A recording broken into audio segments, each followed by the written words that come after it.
ನಮಸ್ತೆ, ನನ್ನ ಹೆಸರು ಸುಜಾತ ಅಂತ. 2015 ಸ್ಟಿಚಿಂಗ್ ಸ್ಟಾರ್ಟ್ ಮಾಡಿದೆ.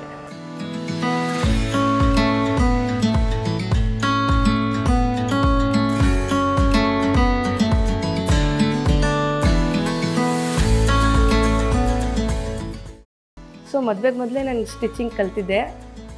ಈಗ ಮದುವೆ 20 ಇಯರ್ಸ್ ಆಯಿತು. ನನ್ನ ಜಾಬಿಂದಾಗಿ ನಾನು 10 ಇಯರ್ಸ್ ಮೈಸೂರಲ್ಲೇ ಇದೆ, ಎಲೆಕ್ಟ್ರಾನಿಕ್ ಇಂಡಸ್ಟ್ರಿಯಲ್ಲಿ ವರ್ಕ್ ಮಾಡ್ತಾಯಿದ್ದೆ. ಈಗ ಹಸ್ಬೆಂಡ್ ಜಾಬಿಂದಾಗಿ ಅವ್ರ ಪ್ರೊಫೆಸರು, ಅವ್ರ ಜಾಬಿಂದಾಗಿ ಇಲ್ಲಿ ಬನ್ನೂರು ಹತ್ತಳ್ಳಿಲಿ ಬಂದು 10 ಇಯರ್ಸಿಂದ ಸೆಟ್ಲ್ ಆಗಿದ್ದೀನಿ. ಸೊ ಇಲ್ಲಿ ಬಂದಾಗ ಎಲೆಕ್ಟ್ರಾನಿಕ್ ಇಂಡಸ್ಟ್ರಿ ಇಲ್ಲದೆ ಇರೋದ ಕಾರಣ ನಾನು ಏನು ಸ್ಟಿಚಿಂಗ್ ಕಲ್ತಿದ್ದೆ ಅದು 2015 ನಾನು ಸ್ಟಾರ್ಟ್ ಮಾಡಿದೆ ಸ್ಟಿಚ್ ಮಾಡೋದಕ್ಕೆ. ಸೊ ಎಲ್ಲ ಬರೀ ಬ್ಲೌಸ್ ಹೊಲಿತಾ ಇದ್ನಲ್ಲ, ವರ್ಕ್ ಮಾಡಲ್ವಾ ಅಂತ ಕೇಳ್ತಾಯಿದ್ರು. ಸೊ ನಾನು ಆ್ಯರಿ ವರ್ಕ್ ಕಲಿಯೋಕ್ಕೆ ಸ್ಟಾರ್ಟ್ ಮಾಡಿದೆ. ತುಂಬ ಕಷ್ಟ ಆಯಿತು ಹ್ಯಾಂಡ್ ವರ್ಕ್ ಮಾಡೋದು. ಸೊ ಹೀಗೆ ಯೂಟ್ಯೂಬಲ್ಲಿ ಚೆಕ್ ಮಾಡ್ತಾ ಇರ್ಬೇಕಾದ್ರೆ ಈ ಮೆಷಿನ್ ಬಗ್ಗೆ ಗೊತ್ತಾಯಿತು, ಕಂಪ್ಯೂಟರ್ ಎಂಬ್ರಾಯ್ಡ್ರಿ ಮೆಷಿನ್ ಬಗ್ಗೆ. ಎಷ್ಟೋ ಜನ ಕೇಳಿದಾಗ ರೆಕೊಮೋ ತುಂಬ ಚೆನ್ನಾಗಿದೆ ಅಂತ ಹೇಳಿದ್ರು. ಸೊ ನಮ್ಮ ಮೈಸೂರಲ್ಲೇ ಒಂದು ಕೃಷ್ಣ ಸುವಿಂಗ್ ಸೊಲ್ಯೂಷನ್ ರೆಕೊಮೋ ಕಂಪ್ನಿ ಇದೆ ಅಂತ ನನಗೆ ಗೊತ್ತಾಯಿತು. ಹೇಮಂತ್ ಸರ್ ಪರಿಚಯ ಆದರು. ಸೊ ಅವ್ರು ಹೇಳಿದ್ರು ರೆಕೊಮೋದಲ್ಲಿ ಫ್ರೆಂಡ್ಲಿ ಬಡ್ಜೆಟಾಗಿ ಈಗ ಹೊಸದಾಗಿ ಐಕಾನಿಕ್ಸ್ ಲಾಂಚ್ ಮಾಡಿದ್ದೀವಿ ಅಂತ ಹೇಳಿದ್ರು.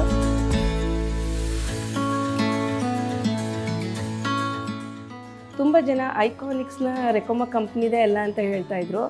ಆಮೇಲೆ ನನಗೆ ಗೊತ್ತಾಯಿತು ನಿಧಾನಕ್ಕೆ ಅದು ಐಕಾನಿಕ್ಸ್ ಕೂಡ ರೆಕೊಮೋ ಕಂಪ್ನಿದೆ ಅಂತ ಕನ್ಫರ್ಮೇಷನ್ ಆದಮೇಲೆ ನಾನು ಪರ್ಚೇಸ್ ಮಾಡಿದ್ದು. ನಂಗೆ ಟ್ರೈನಿಂಗ್ಗೆ ಶ್ರೀಧರ್ ಸರ್ ಕಳಿಸ್ಕೊಟ್ಟಿದ್ರು. ಅವ್ರು ತುಂಬ ಟ್ರೈನಪ್ ಮಾಡಿದ್ರು ಚೆನ್ನಾಗಿ ನನ್ನ.